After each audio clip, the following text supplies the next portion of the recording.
Good idea. Yeah, double recording. Okay, so welcome everybody. We are here on day 2 of our Time for Technique conference, and I want to introduce our first speaker, Georgia Stathis. Georgia specializes in business and natal astrology. She has a BS degree from Northwestern University and an MBA. She wrote Business Astrology One by One, Pushing Through Time, Synodic Cycles, and their developing phases, and the annual star cycles cheat sheet. And she contributes to various journals, most recently at astrologynewsservice.com. She taught the undergraduate curriculum at Kepler College, has been an international lecturer forever. You know, I've known Georgia for almost as long as I've been an astrologer. She works with Astrology Hub, the Mayo School, FAA, ESAR, NCGR, obviously us, OPA, astromexico.com. Oh, we could go on, Athens. And I think what's really exciting is what Georgia is doing these days with founding the astrological database, alexandriabase.org, which helps people locate astrological publications globally. So creating this library is a really important gift to the astrological world. So we will put her website, starcycles.com, in the chat box, and definitely you can follow Georgia. And I specifically wanted Georgia to come today and talk to us about business astrology, because we get so many questions about it, whether it's our own questions or clients, and she's the expert. So take it away, Georgia. Thank you. Let me share my screen.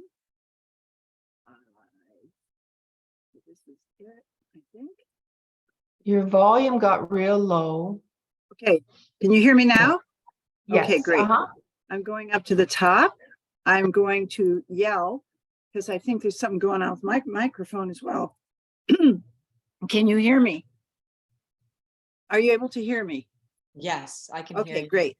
Okay, well, good morning to everybody on the West Coast. I am on the East Coast, so for me it's noon.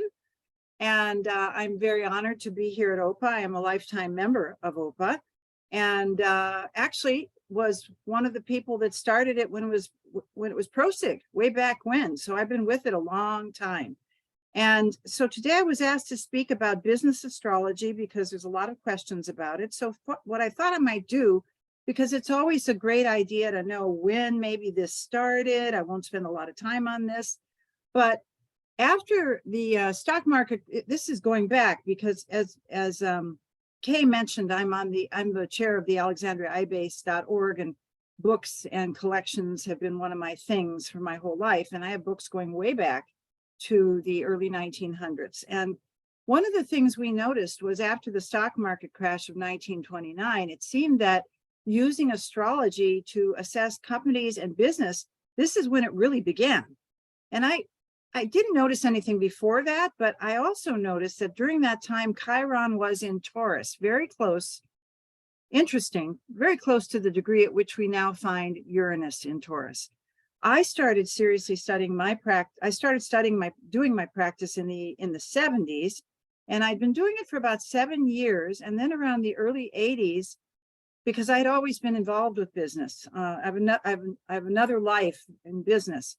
And I noticed when I started getting interested in it, it was Chiron in Taurus again. So to me, Chiron, especially from the business perspective, for those of you who are interested, is really a hybrid indicator that combines old traditional structures that work, Saturn, and brings in a new innovative kind of out of the box kind of energy, which is very Uranian and very astrology. And it's funny because Chiron orbits between the two. So it would be very interesting to see and look, if anybody wanted to do research about what happens when Chiron is in Taurus. And it will be in Taurus in a few more years. So I just wanted to say that to people who might be interested where it started. I think it's also very important because I've had over the years, I've been doing this 50 years, people come up to me saying they want to do business astrology, but they have no clue about business. And I know that sounds awful to say that, but you know, you have to have some clue about business if you're going to be working with clients and helping them with either their business charts or vocation. So you can't really do one without the other. And, you know, moving between the two worlds really does require a very objective view of what's possible and what's not possible. And because of that, you really do need to know your technical skills, which I know Opa is really good about making available to people different technical skills, because there's a lot of nuances when looking at different charts. It is a very serious study. It's very Saturnian, and some people leave it because they realize it's really hard. But if you do it long enough, you know, that's typical Saturn, you know, you do it long enough, it gets easy. You become a master at it, or close to being a master, because you've had a lot of experience and it gives you a lot more wisdom. You have to be able to analyze a chart from a very holistic or associating kind of mindset. It can't be, you know, the sun is in this and it means this. It's a really, and be able to have the kind of mind, I have to say this, it goes back and forth between the left brain, which is the logical, and the right, which is the intuition. And hopefully the memory of knowing several charts at the same time will help as well. Also, I needed to say this, the house system I use, and I don't tell anybody what house system to use, but I use the Koch system. And the reason I use the Koch system is I've tried the other systems with this, and I found that, especially if there's late degree ascendants, that the transits or the solar arcs or the eclipses to the Koch house cusps seem, at least with my work, to work. But you can try anything you want when you do this. So what is business astrology? I thought I'd do this very quickly. There's business astrology and financial astrology. It's kind of all under the same umbrella, but business is working with the individual charts. The financial astrology is working more with what I would call, you know, the markets, which I know Bill Meridian does, Ray Merriman does. It's also about analyzing individual charts, because you'll often have people coming to you with their individual charts that own a company. And we're going to talk about that in a minute. It's about looking at company charts, both the incorporation charts as well as what we call the IPO, which is the first trade chart. I do a lot of electional work, so it's very good. It's really great to do electional work for startups. And now with the internet, it's much easier to do it that way. Know your techniques. And my favorite thing of all, this is my favorite thing of all, is to really look at the landscape of how business is changing and look at the larger business trends and share that with the public and with what I call the straight people who don't understand astrology. And I mentioned this, career guidance is one thing. Analyzing a first trade chart, IPO, to see the potential future moves in the company. And I'll say this right now, you really do need to have accurate data for both the IPOs and the incorporation dates. The incorporation is really look at what's going on internally in the company. And then the IPOs are kind of shows what's going externally and with the public trade. I get my data from Michael Munkesey's database. Michael is a very seasoned astrologer. He's been analyzing corporations and getting the exact times of the incorporations and IPOs for many years. I think he's kind of coming to the end of that, but you can order a CD from him. I also get my charts from many colleagues like Christine Skinner, Tim Boast, Bill Meridian, Ray Merriman, and I keep a pretty large file to keep referring to them. It's very important when you're working with this, even in natal astrology, to know the length of planetary cycles, because this makes a big difference when you're doing, when companies are changing quickly, especially in this marketplace.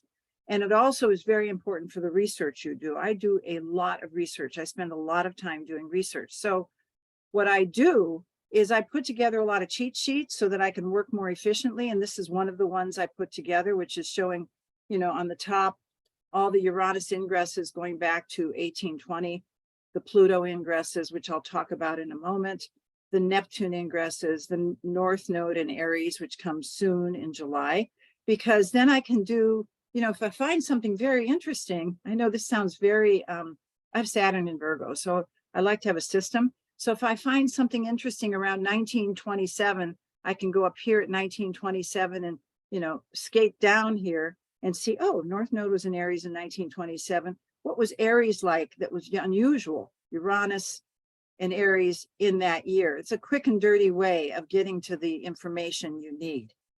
And I also do another cheat sheet called Age Cycle Cheat Sheet, which I use for my clients as well as for my company research.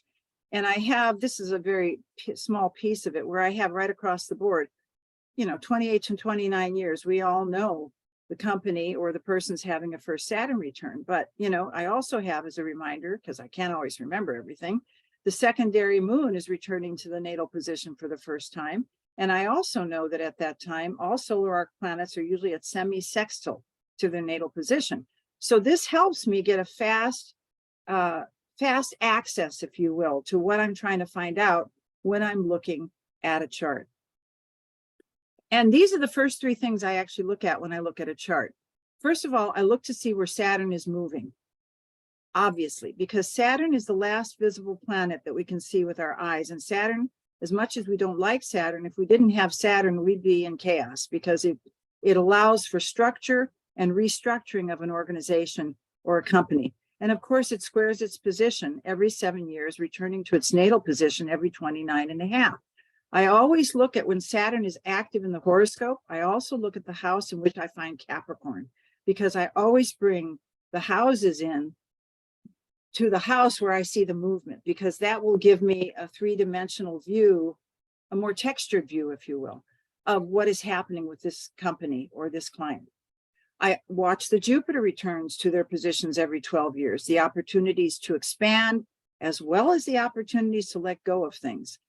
Jupiter's placement shows where they may have in the natal chart of a company chart, may show where they have vision, where they have good fortune. And one of the things that's great to find if you're going to do any sort of investing, and you need to know a little bit about investing, is the Jupiter-Pluto conjunction. I mean, that's like a magical golden ticket when a company has a Jupiter-Pluto conjunction in it, or if transiting Jupiter is coming up to their Pluto. This is really good to know, because there's kind of an opportunity there for the company to do something that's transformative that will give it a positive return.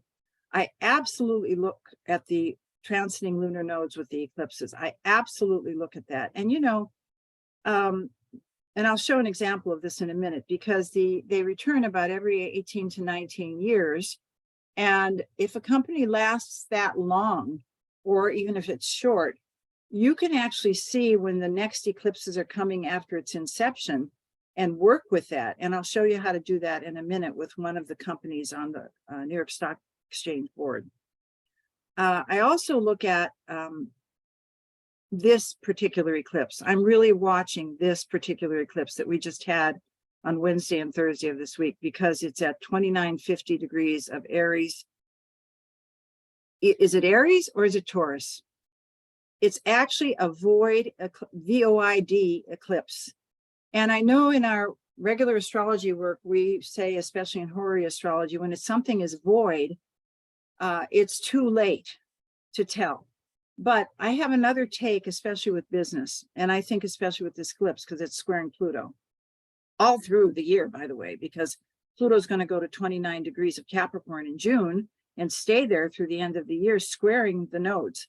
So in one of the books we use at the MBA program, which is a 500-year-old samurai manual called The Book of Five Rings, Musashi was the head of a samurai school.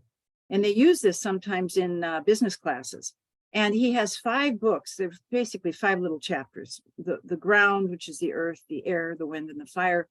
But in the last 2 or 3 pages, he talks about the book of the void. And his view, and I think this is true, especially in business astrology, especially now with Pluto, at the end of, and the eclipse at the end, that in the void, there's nothingness. And in the nothingness is where new ideas show up. And that's what I really do see happening, especially in the larger business trends of the next 2 years. We are in the void. And companies that are open to new things are going to make big changes. And I do think people are already making some big changes in their own horoscopes, because Pluto doesn't take any prisoners. Either you're going to fish or cut bait and make a change to empower yourself. And the other thing I look at always, before I even look at secondary progressions, I look at the solar arcs and how they're hitting the company or the incorporation chart. The reason I do that is because the solar arcs are the outer life of the organization. And even though they're extremely slow, If I see a solar arc planet either at the 29th degree and the house it rules, I can measure out how many months it's going to be before it switches. And I can share that with the company and say, look, you guys aren't quite ready to do this, but this is about to happen. I also look at solar arcs. They only start getting active about 6 months before the aspect to the natal position. And I watch them, especially if it's a company that has a very strong Saturn, people too, actually, because they're a little slower to make the change. So I watch it 6 months after the solar arc as well. But I love the solar arcs. I think that they're magical and they give you all kinds of information. So one of the things I mentioned earlier is helping clients with business ideas. Well, I always do timing work, and I know there's a lot of debate about predictions. I don't really predict, but I'll give them a handful, a list of some of the things that I've seen happen when something hits the chart. Okay. Because they want to know timing. This is the thing about business work. It's not like evolutionary astrology or psychological astrology where you're kind of going in and you're, sourcing the soul of the individual. This is a black and white thing. I need to make a change in my business. This is what I'm feeling. And our job as astrologers is to validate their subjective experience. And we see that when we look at the chart. And this is why you have to really know your techniques and why you really have to know how old the person is when they come to see you.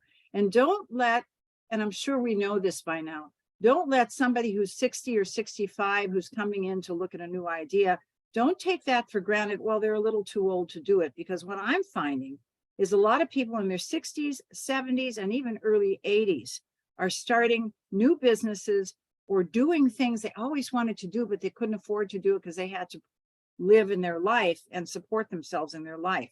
And so that's an exciting time when someone comes in. And this person, who I've worked with for many years, just turned 65 in March. She's always been a very successful real estate investor. Here's Mars, the ruler of her 4th house in the rising sign in Capricorn. She's a driver. She works hard. She also been very lucky. She's got a Jupiter-Pluto conjunction her 9th house with her near her part of fortune. She's always had a very big vision.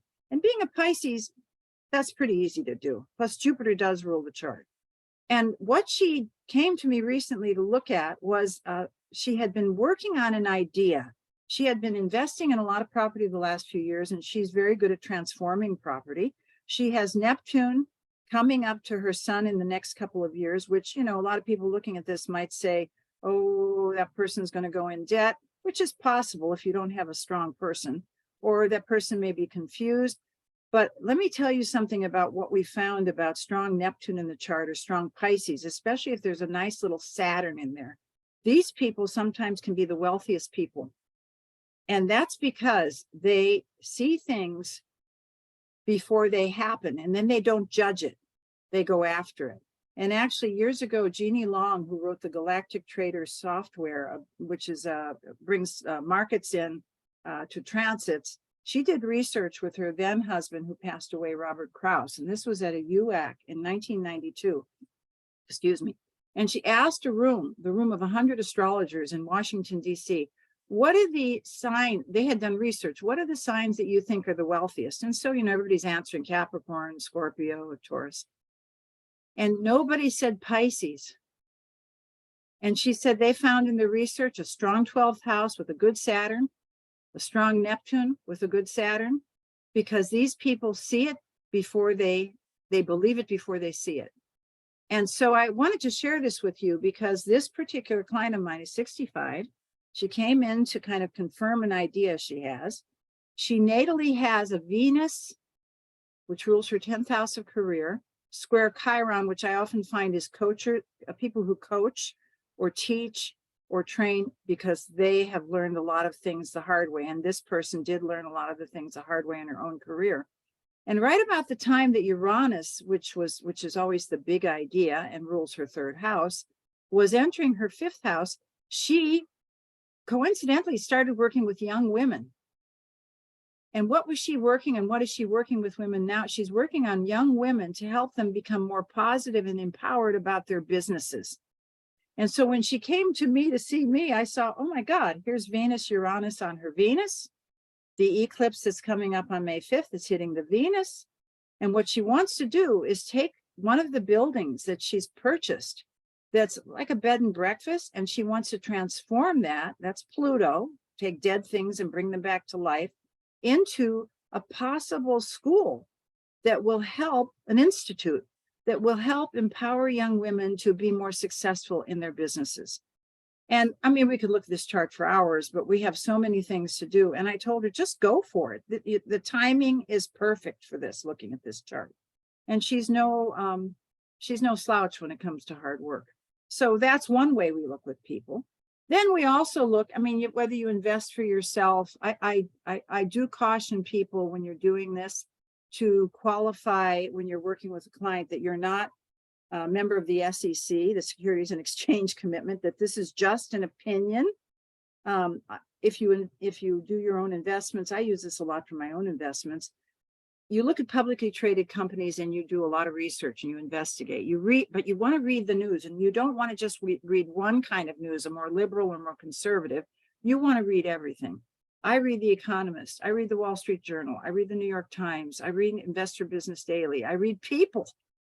I look at Yahoo, whatever you can get your hands on. Remove your bias and be objective. And this is one example. Alibaba, which is called Baba on the exchange, is a Chinese corporation that's quite similar to Amazon. And I have their official incorporation date, which was April 4th of 99, which means it's about 24 years old. And I also have their IPO date, first trade date, which is September 18th, 2014, when they became a publicly traded company. And so this news piece came up, I think it was in The Economist on March 28th. And it says, China's Alibaba Group said on Tuesday, interesting because Tuesdays are Mars days, and it's a Mars, it's an Aries, that it would become a holding company with 6 different business groups in a major reshuffle that signaled the potential breakup, that's a key word, of the country's biggest e-commerce firm. And then the next line is Alibaba described the restructuring, another key word, as the most significant organizational overhaul in its 24-year history. It said each unit would have its own chief executive and board of directors to allow for quicker decision-making. So what I did, thought, oh, let's go look at their chart. So I looked at first the incorporation chart, which is the one that's 1999, April 4th, 1999. And we have an accurate time for this incorporation. I don't use noon charts. I know a lot of people use noon charts. I use what I can get. This is an 11:53, I think, AM chart. And of course, we see the Sun-Jupiter conjunction. They're a very big company in the 10th house, and they're considered a pioneer in their country. But the very first thing I saw when I looked at this was, okay, here's Saturn. That's the organizational planet. This is the structure. And what do we have? Well, first of all, last October of 2022, we had a solar eclipse that hit 2 Scorpio in the foundation of the company, opposite this Saturn. That was the first thing. We also know as astrologers, the last 2 years, Saturn was in Aquarius, coming through their 7th house, squaring their Saturn. So, of course, October 25th of 2022, October to November to December to late January of 2022, this announcement was made in March. They are considering a restructure. And now Pluto, which, if you recall, on March 28th, March 23rd, I think it was, Pluto entered Aquarius, even though it's only at 0. And on March 28th, 5 days later, they announced they're breaking up the structure of the company. So what's happening is Pluto is coming up to square their Saturn. I mean, there's a lot of other aspects in here we can look at. A bigger thought on this would be over the last 3 years, we had, in terms of synodic phases, we had the transit Saturn in Aquarius in the closing or last quarter square to Uranus in Taurus. The slower planets, folks, always win because they hold on the longest. And so when we see closing squares between Saturn and Uranus, we see the stock market go crazy, which it did the last few years. And we see the breakup of old structures in companies, and you need to be aware of those on a larger level. On the left, if anybody is interested in this, this is the template I use for my house definitions for business. And if you can look down here at the bottom here, the fourth, the base of operations, they're changing the base of their operations. Venus rules their fourth, base of operations. It's in the 10th at 20 Taurus, opposite their moon. And where is Uranus coming up? To the moon, Venus opposition. A moon in a company horoscope is their product or their product lines. And so they're breaking up the product lines, they're breaking up the division, and they're breaking up the division, the base of operations. That's just one little example. But then I thought, oh, and this is the other thing I do. Of course, I use my solar fire cheat sheets. You know, these are the great lines. I looked at, you know, I have a thing called the 2 out of 3 or 3 out of 5 rule. If something is only happening one place in a horoscope, probably not going to happen.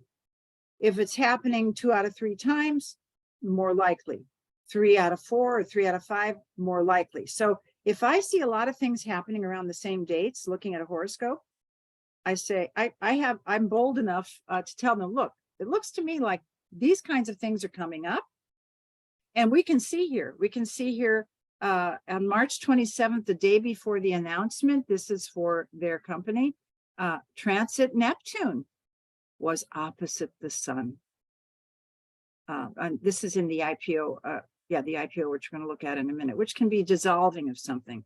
You can also see here in terms of solar arcs, this is why I think these are so important, because they don't happen very frequently. On June 4th of 23 in the IPO, which we're going to look at in the next moment, the solar arc Pluto is squaring their nodes. You know, and that's a biggie. You know, Pluto squaring the nodes, you completely transform the way you are doing your business, because the North and the South node in business charts have a lot. Where the North is placed is where you need to take more risks that are strategic. And the South node, where it's placed in a business chart, is where you really do have some skills, but there's certain things you're hanging on to that you really need to let go, that are the more challenged qualities of that South node sign and the placement. But now we see solar arc Pluto squaring these for the next year. And so that would make sense that Alibaba is changing the way they're doing their business. So here is their IPO chart. I know I'm going very quickly, but I know I only have so much time. And my problem, folks, is I do too much information in one presentation. I'm actually thinking of doing a whole series of business classes to do a lot of this, but I want to show you this. This is such a trip. I mean, it happens in people's charts, but it really happens in company charts as well. Alibaba, their first trade was in 2014 on September 18th, which is interesting because it's a Virgo company, which of course has a lot to do with systems, networks, administrations, Mercury rule, you know, sending things here and there, back and forth. But the first trade was September 18th, 2014, which means that they're only 9 years old right now, which we know is a half of an eclipse cycle, because the eclipses run about every 18.6 years. And you can see it in the chart. Here's their South node instead of where the node is coming soon in Aries, conjunct Uranus, in the 6th house of systems and systems management. And then they have the North node in Libra, which is the reverse of where the South node is going to be pretty soon, next to Mercury. And they've been a very, you know, it's a delivery system of products. The 9 years old. Okay. So I want to look at that because I'm looking at the fact that September 18th was their first trade date. And then I used the WHDATA wheel to get this, because this will show me when the next eclipse is after their birth or after their inception. And it shows here the next eclipse by progression will be October 8th of 2014, which is another 9 years. So if this was a company, I don't work with Alibaba, I just look at it in terms of investments. But if this was a company that came to me and wanted me to talk about future work, I would say to them, look, you know, I would look at the chart like I've been showing you.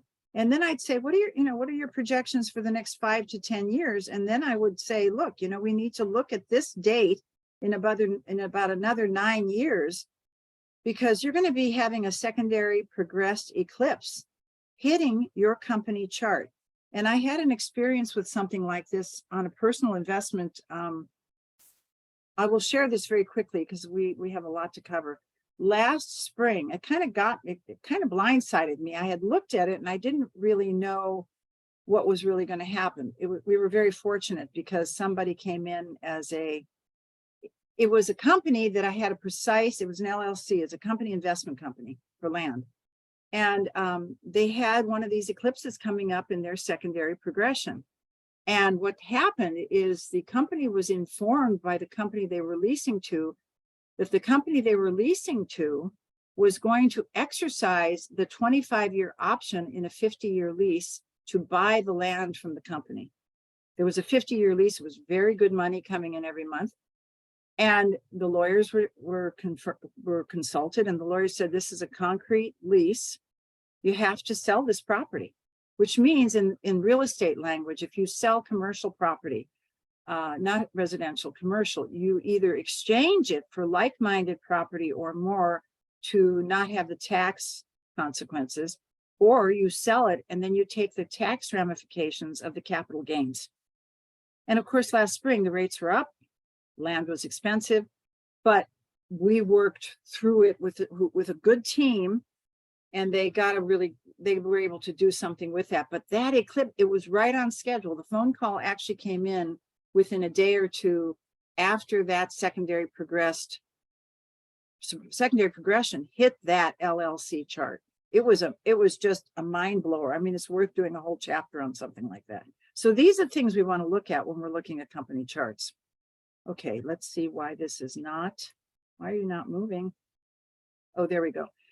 The incorporation charts show the internal activity, what's going on inside, in those offices that nobody talks about. So why is this? There we go. So I had a house wheel up there a minute ago, but I just have a little sample here. This is the 6th, 5th, and 4th house of incorporation charts. And I'm just going to look at the 6th for the next example. Obviously, in a natal chart, 6th house has a lot to do with employees. See, the interesting thing about business charts and natal charts, there's a lot of similarities. And a lot of people are afraid to work with business charts because they think, oh, it's so different. But they are very similar with a few twists.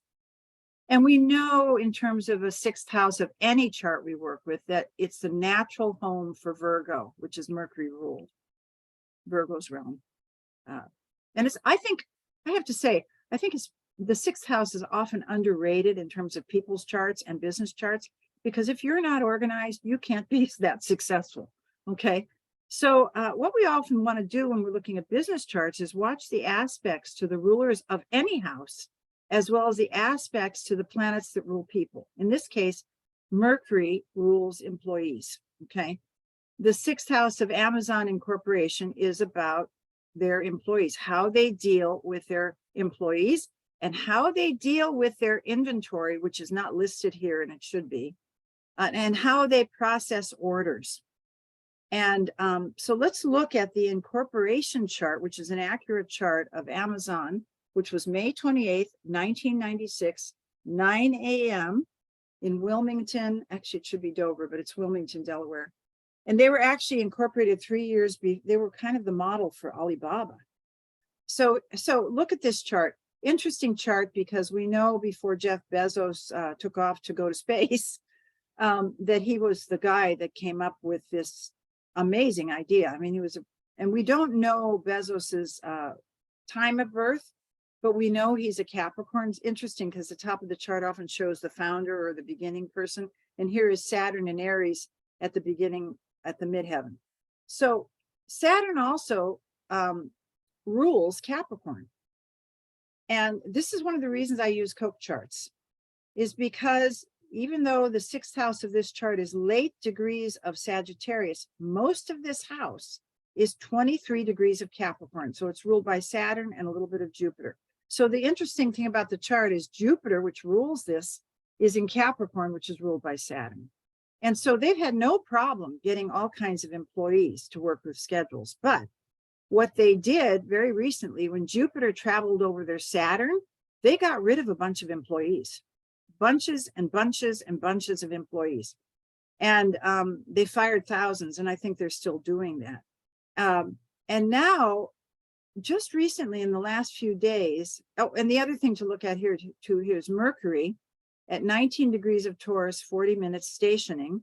And so that's the other factor here. Uranus, which can be rebellion, or I look at Uranus as being fusion and separation, sudden separation and sudden fusion. So Uranus has been bombarding this Mercury, which is the natural ruler of employees as well. Okay, but the other thing that's going on with them right now, and I think this is their next challenge, shall we say, is that their current struggle is handling massive amounts of returns. And I think that has a lot to do, Mercury has a lot to do with commerce, and Mars has a lot to do with manufactured goods. And I did a little research in the last 2 days because I was reading this article and going, what is that about? And apparently about 21% of last year's, listen to this number, $469 billion in net sales was returned to Amazon. That's a lot. I mean, just divide basically 5 into 469 if you want to do math. That's about $90 billion worth of returned items.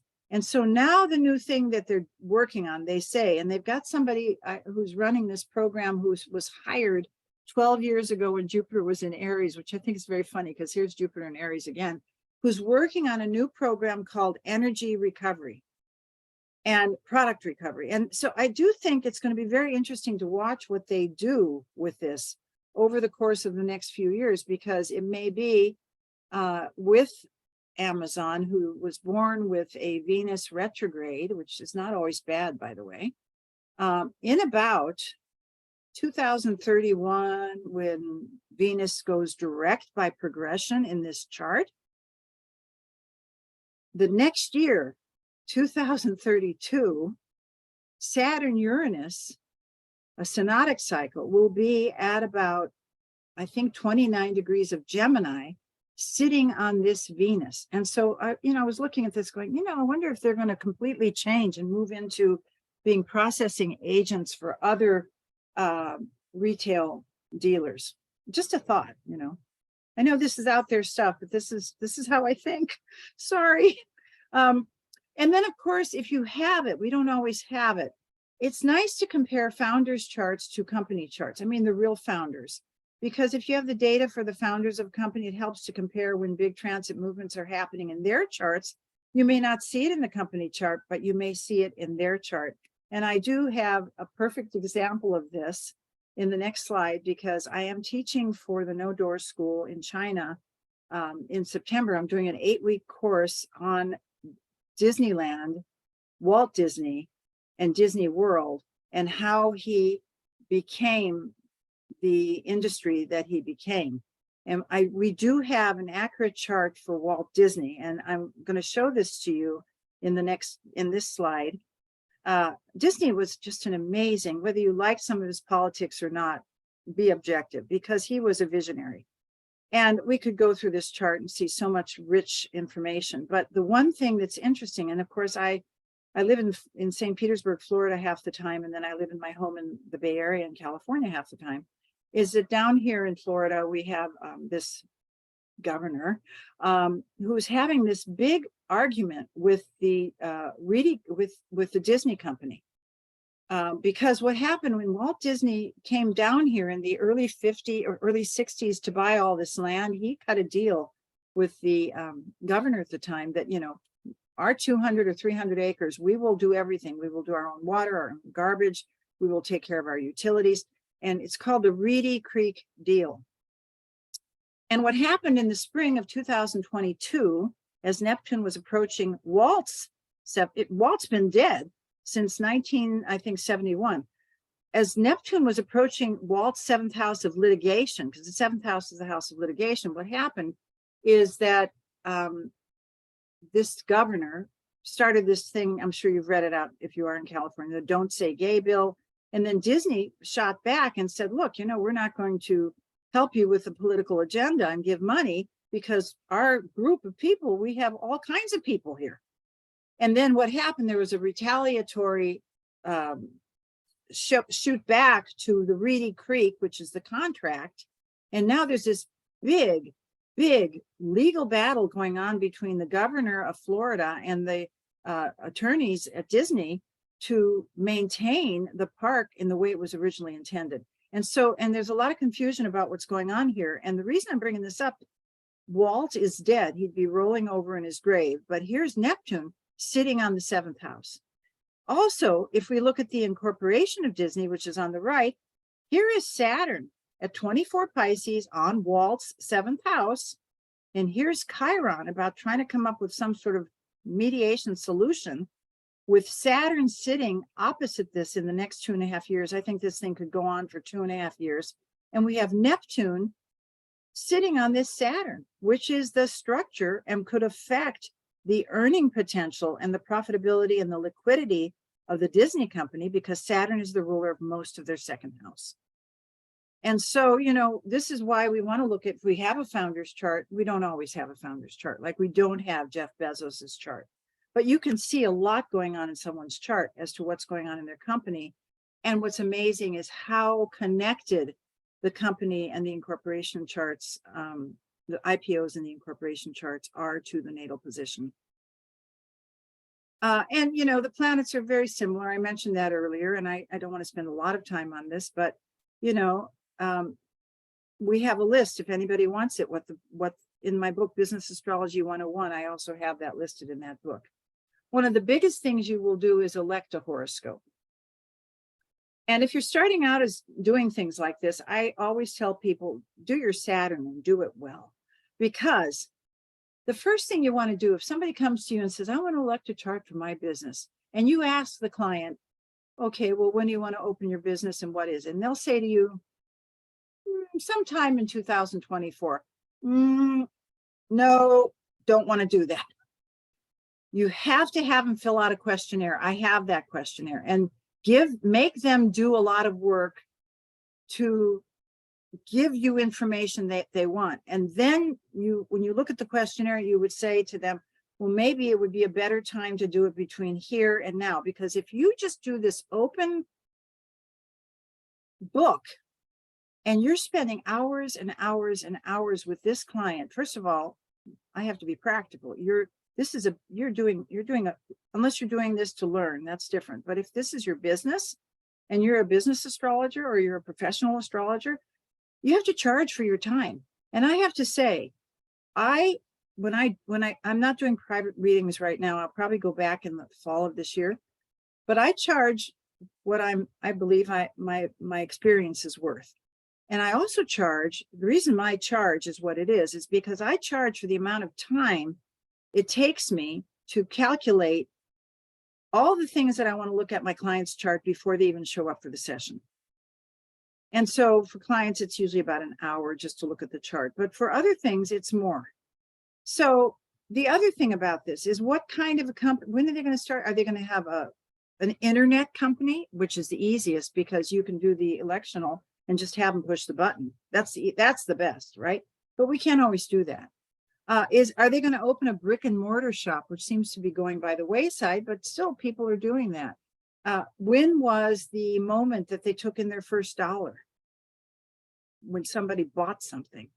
Or if they don't have that, what was the time they opened it to the public? That would be the start. That's the first two things. And of course, the internet button to start is the easiest because that's it. One of the more difficult ones, but if you're going to become a legal company like an LLC, you have to file with the Secretary of State. And the Secretary of State will stamp your papers and then send them back to you. And sometimes the time is on there and sometimes the time isn't on there. Usually the time is on there, and that would be the legal incorporation date of your company. And then of course the IPO, or you can be at a lawyer's office, the last one, and sign the incorporation legal for this moment. That's another way to do it. The IPO, or the first trade, is when the CEO or the chief financial officer walks onto the trading floor and gives the first dollars to buy the stock for it to go public. Now, the stock market opens at 9:30 in the morning, and that's usually what we use. But Michael Moncasi's been so good with all his work. I mean, some of these people are delayed when they walk on the floor. I know Facebook, I don't have the time right off the top of, which is now Meta, by the way. Facebook didn't really get their first IPO. It was late morning, something like 11 or 11:30. And so that's the chart we use for Facebook, which is now Meta. And then, of course, the next question would be, what about if a company changes their name? Do you do a new chart? Well, you could. But I'm using the example of Facebook, which is now Meta, because I remember very succinctly when I was teaching the course for China last year, somebody was asking me about this, and there was something, I think it was Uranus. Yeah, Uranus was hitting Facebook's midheaven or something in their midheaven when they changed their name to Meta. It was an exact hit. And that was kind of that moment in time. And, sometimes you will have several different charts, like, Kay and I were talking about this earlier. I know OPA has a couple different charts, the one that was stamped by the Secretary of State, but then they redid something a little bit later. You do look at these different charts. I think the initial one is the heart of the company, but then you do have different as you go along, and that's showing the development of the company as you're going along. And this is like, juggling 3 balls in the air at the same time. You become very good at going back and forth between horoscopes. The more you do this, the more seamless it feels. In the beginning, it feels very cumbersome, but after a while, it's just like juggling balls. That's what it's like. And this is my favorite, all the outer planets and how they're changing and how they're reacting with each other, especially the hard aspects. This will show you the change in business trends. And of course, I showed this to you a little earlier, but I do use one of these cheat sheets. So, and this is a thing to be very aware of, especially the fact now that Pluto has just moved into, well, just for a few more weeks, just moved into Aquarius, because it's not going to hit the Jupiter-Saturn conjunction of 0 degrees Aquarius, I think 15 minutes for another couple of years, because Pluto is slower than molasses in January. But the thing that we need to know, and I know a lot of you know this already, is that Pluto has a very elliptical orbit, very similar to Chiron, which Joyce Mason always said, and I loved it. Chiron, she said, was like Pluto, but it leads you more gently, because I think it's much more in its head. Pluto is visceral, okay? But, if you were born in 1851, for your first 30 years of life, Pluto would have been in Taurus. But, in the last many years, 1956 through 2023, because Pluto has been in the short end, in the short end of the ellipse, it's gone from Virgo, from 56 to Libra in 71 to Scorpio, which was the shortest 12 years, to Sagittarius, to Capricorn, now to Aquarius. So in our lifetimes, we've seen 1, 2, 3, 4, 5, 6, or maybe even 7, or maybe even 8 Pluto changes. Now, this is important because Pluto rules the natural 8th house, which is frozen assets, debt, banking, income. The 8th house is always income. The 2nd house is how you spend it. The 8th house is how you bring it in. And Pluto is the power brokers. And so if Pluto keeps changing and changing and changing this frequently, this means the idea of capital, of debt, of income, the way we make money, the way we spend money is changing rapidly. And the thing about Pluto right now, it's not really going to get out of Capricorn, really, even though it's in Aquarius right now, not until late 24 or early 2025. So wherever Pluto is in the company horoscope, or even in your own chart, natally, and whatever house or houses Pluto rules, which is Scorpio, the conditions of those houses, as well as the condition of where Pluto is in your horoscope, is in the void, VOID. You're making a change, but you won't see the whole change until we get Pluto out of Capricorn on a permanent basis. And the good news about Pluto going back to Capricorn in June is, if people want to make huge changes in their companies or their personal lives, get your money life in order. Get rid of things you really don't need anymore. Do Capricorn, do Saturn, get minimalist. Because when Pluto stays in Aquarius, the capital in the world, the power in the world is going to be data and information, and how you work with data and information. but we won't really see all of that until it starts to move further into the cycle. Okay, so I thought this would be interesting. Oh, I think this, okay, this is okay. So I wanted to mention this because I just brought it up a moment ago. In December of 2020, we had a Jupiter-Saturn conjunction, which takes place about every 19 point something years, which is a major business. It usually triggers a new start of a business direction. And when this happened in December of 2020, it was at 0 degrees Aquarius, I think 50 minutes. And so one of the systems I use is I look at the moment in time that this happened. And for those of you who, I'm going to move the little black box to the bottom here. Give me a minute. Yeah, there we go. Jupiter Saturn conjoined December 21, 2020 in Greenwich. I use Greenwich for the Northern Hemisphere at 6:30 p.m. in Greenwich. And I use the Cope chart. And this is the chart that came up for the Jupiter-Saturn conjunction of December 2020. And here we see, it's not 050, it's 029. Sitting in the sixth house, we've been talking a lot about the sixth house today, which is systems and networks and databases and healthcare and a lot of labor and union strikes, a lot of new ways of working with employees, equipment that we use to make our businesses go. Aquarius is, of course, technology and networks and computers and electronics. And here we saw when that happened, Pluto was only at 23 degrees Capricorn, 51 minutes. Now, because this is true for all horoscopes. That's why famous people, who are dead, like Marilyn Monroe, whenever her chart gets let up, even though she's dead, you'll see all kinds of stuff about Marilyn Monroe. These charts never die. Okay.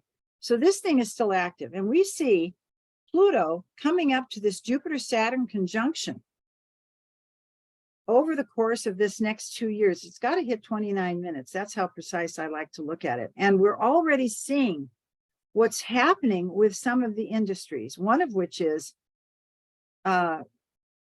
stealing data.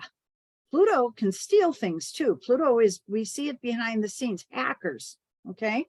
So when you have hackers, you have to have businesses that learn how to fight hackers. And cybercrime is going to be up more and more and more as people become more and more sophisticated, which means this is going to, even though it's a horrible thing, it's going to open up more industries and more training for cyber protection. This is just one way to look at this.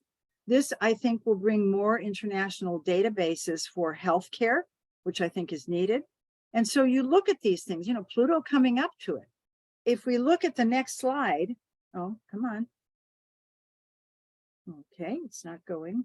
Oh, there we go. Here it is, the growing industry, cybersecurity, fraud intervention for cyber crimes, global networks, and global databases. Now, the next thing is, oh, let me go back. Air. Aquarius is the air. Breathing the air. It's an air thing. Okay. So what about HVAC systems?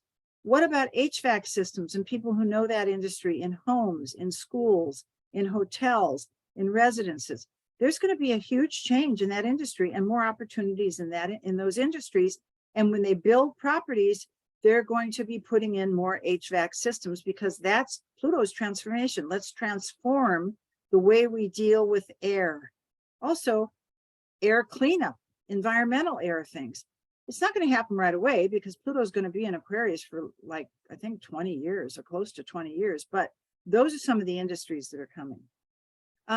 We're going to look at, if we're going to the future, okay, in the spring of 2024, we're going to have the once every 13.81 years of Jupiter-Uranus coming together. And I wrote the book Pushing Through Time, Synodic Cycles and the Developing Phases in 2019, right before the pandemic started. And I had done the research for probably 30 years. I had probably 20 boxes of paperwork. I had a great editor. And one of the things I found about Jupiter-Uranus cycles is that these always start innovation cycles in the sign in which we find them. And not only in the sign in which we find them, but also the decadent in which we find the sign. And what I do in the book is I have a chapter for each one, and I give literally case studies of how this was happening. And I think I used Steve Jobs and Apple for the Jupiter Uranus chapter. So these are the years, but the years that before one of these conjunctions takes place, or any of the synodic conjunctions take place, in the year before, and that's happening because on May 16th of this year, Jupiter will enter, thank God, Taurus. Can't wait till it gets out of Aries. Too fast. Things are too fast right now. But on May 16th, Jupiter will be entering Taurus, which means that between May 16th of 2023 and April 20th, which is about a year from this eclipse this week, Jupiter will be going slowly up to that conjunction. Now, that means, and I cover this in my book about what these different phases do. This is the balsamic phase of this last cycle, which was Jupiter Uranus at 0 degrees of Aries, which unfortunately, Uranus is also extremes too. We've had so much violence in the world in the last, 13.81 years. And I'm hoping, I don't know, we saw more violence in the Jupiter Uranus 0 Aries years than we've seen in such a long time. But now Jupiter Uranus is going into Taurus, and now it's in the balsamic phase very soon. The balsamic phase is where you see a lot of the new ideas percolating. You don't have to wait till the conjunction takes place. It's where, you try things on, you do your research, you find things out. Balsamic phase is often given not a lot of street cred, if you will. But I've found, for example, a lot of people if people have a lot of like balsamic moon, born on a balsamic moon in their natal horoscope, this is often a person who thinks about a lot of things before they do something. And they're often a person you can go to with your problem or your challenge and just give them some time. They'll sit on the eggs and then they'll give you the information. The Jupiter Uranus is also about out of the box thought and out of the box, because Uranus is out of the visible field. It's what we don't see. And often very progressive energy as well. Also, Uranus, I don't know how many of you knew of Catherine de Jersey. She was a character. She was a astrologer from Chicago, and I learned a lot about eclipses from her. Fantastic astrologer. She taught me how to read eclipses. And she told me, I remember when I was first starting out, I went to see her and she said, Uranus, Aquarius, Uranus in the chart. That's the big dealers. I remember saying, that's the big dealers, And so in business, I've looked at that over the years, and I think de Jersey was correct. Uranus is wholesale versus retail, if you will. You can talk, you can be working with one person for an hour, or you can be working with 1,000 people like we have now on Zoom for an hour. It's the same amount of time, Saturn, but the return is very different. And I think now that Saturn's in Pisces, which also brings all kinds of new possibilities for industries like toxic waste management in water, toxic waste management with mental illness. These are all Pisces things. Toxic waste management with a prison system. I mean, that's what we're going to see a lot of in the next 2.5 years with Saturn and Pisces in terms of the way businesses are changing or structures are changing. But I also think that we're going to become very aware of our time. Because one thing about time, and I always tell people this, Saturn is time. How much time do we have left? How much time have we wasted? And the thing about time is you cannot save time, and you can't bank time, and you can't put it away for a rainy day. Saturn is right now, here and now. And so I think this is also going to be a very important piece of this Jupiter-Uranus conjunction coming up in the spring of next year, because Saturn will be in a sextile to this Jupiter-Uranus, which gives support and gives more of a framework for time management to all the big ideas that could be coming in.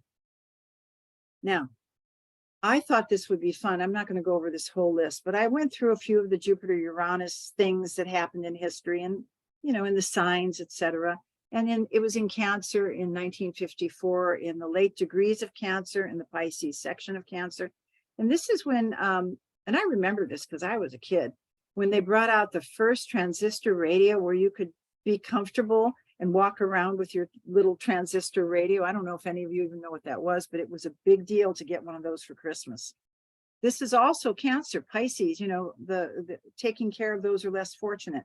This is during the beginning of the Humane Society of the United States was founded during this time. And it's interesting too, because Pisces is also religion, can also be extreme religion. And it was also in the same year that the Church of Scientology began. Because I'm doing all this research with Disney, it was also the following year, July 17th of 1955, that Disneyland opened up his amusement park for families.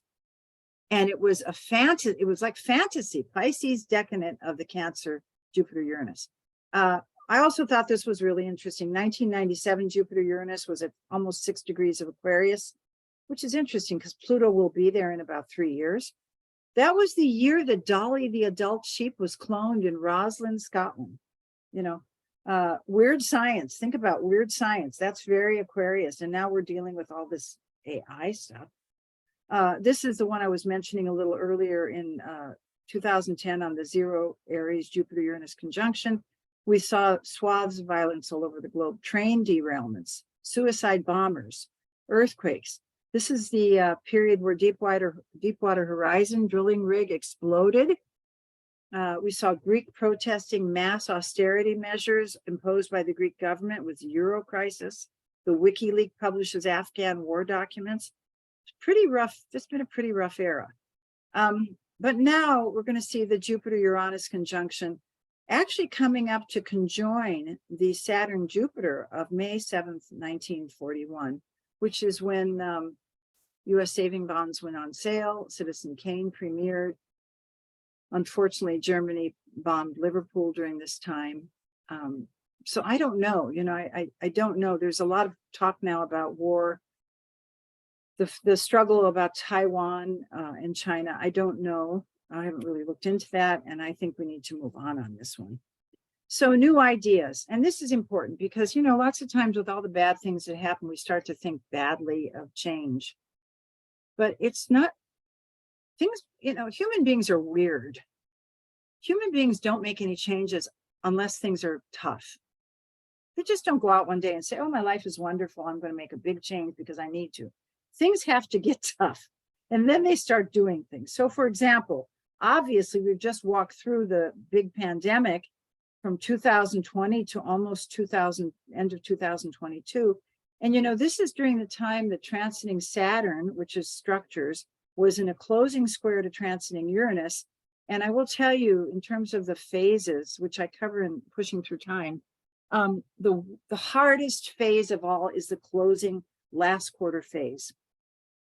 So, you know, Saturn is structures, business structures. Uranus breaks things up. So what have we done?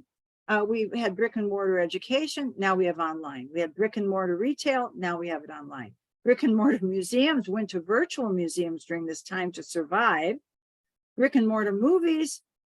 Now we have all this streaming. And pretty soon we're going to have, I think we already have the ability to see it at the same time it's in the movie theaters.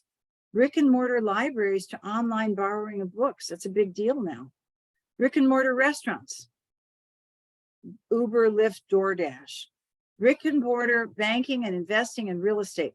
We're getting a lot of online banking and investing in real estate purchases. You know, it used to be, I sold real estate while I was building my practice to get commissions so I could build my practice between about the late 70s and about the mid 80s. And I mean, I still have my hand in it personally, but in those days, you know, you showed the property, you wrote the contract, the person went back, you had a lockbox key, you didn't have an iPad, you didn't have a computer, you didn't have a cell phone. Now, when somebody buys property, it's all on Zillow, they find a Zillow agent. Many people are actually buying property without even seeing it. I don't think that's a good idea. But that's what's happening now. It's changed so fast. I mean, that's why inventory goes so quickly now, because it's online and people are very good at finding things online and getting it before anybody else gets it. Then what about brick and mortar security in buildings? You know, you still see security people in front of banks or in front of big business buildings, but now there's going to be a bigger industry with cybersecurity and cyber fraud. Office workers, you know, companies refused to let their people work at home. Then they had to let their people work at home. And then they had virtual workers. And they found that people work much better and more efficiently working at home at least half time now. So now we have a hybrid industry. That's Saturn, Uranus, Chiron in the middle of the two of them, where you work some days at home and you work some days at the office, or you completely have changed your business and you're working at home. People used to date people in person. Now they date online, which I think is weird, but that's what people do now to meet people. Medical visits in the office, that changed drastically with the pandemic. Saturn squared Uranus. Now you go to the office, but you also have telemedicine. You have psychiatry online where you can talk to somebody who's a really good therapist who's not in your town, but who will take you online because they live somewhere else. This was a terrible period of time, but look at all the opportunities that opened up during that time. And then, of course, let me move to the next one. Okay. We're almost time to wind up, Georgia. Yeah, we're done. We are close to done. This is actually probably the last slide. I just want to share a real quick moment. Pluto in early degrees of air signs. You know how everybody had the big problem with cryptocurrency in the last few years and all the bailouts and all the fraud?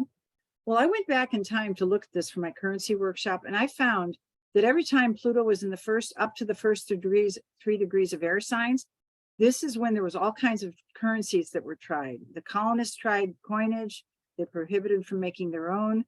I mean, I can give this list to anybody. USA went off the gold standard during this time. We found there's a lot of different things that they try for currency and payment because the global economy is changing so rapidly. And so after Pluto gets to the 3rd degree of air, I think we're going to have much more stable kind of virtual currency. And so I think that's it, you know, life before and life after. That's where we're at right now. We're in the peduncle. We're squeezing through, letting go of a lot of things. And then this is the last thing. And Sir Richard Branson said this, and I really love his attitude. He said, business opportunities are like buses. There's always another one coming. And so that's it. This is a little bit about the AlexandriaIBase.org, where we really would love to have some support and help because we pay our people to keep doing the work. And these are my books that are available at Amazon. And if anybody's interested in a business course, I'm debating it. I may be teaching one next year, pretty intense for over time. Just let me know at my stathis.georgia@gmail.com. And this has been a pleasure to share this with you. I'm going to stop my share and let it go. Thank you. Thank you so much, Georgia. It was a great presentation. The comments we have are really a number of people want to take a longer course with you, want to get to know you better. So I will just encourage you to get on Georgia's mailing list if that's what you want to do. And because, yeah, she's a wonderful teacher and has been doing this work for a long time. Okay, we will stop this recording. Let's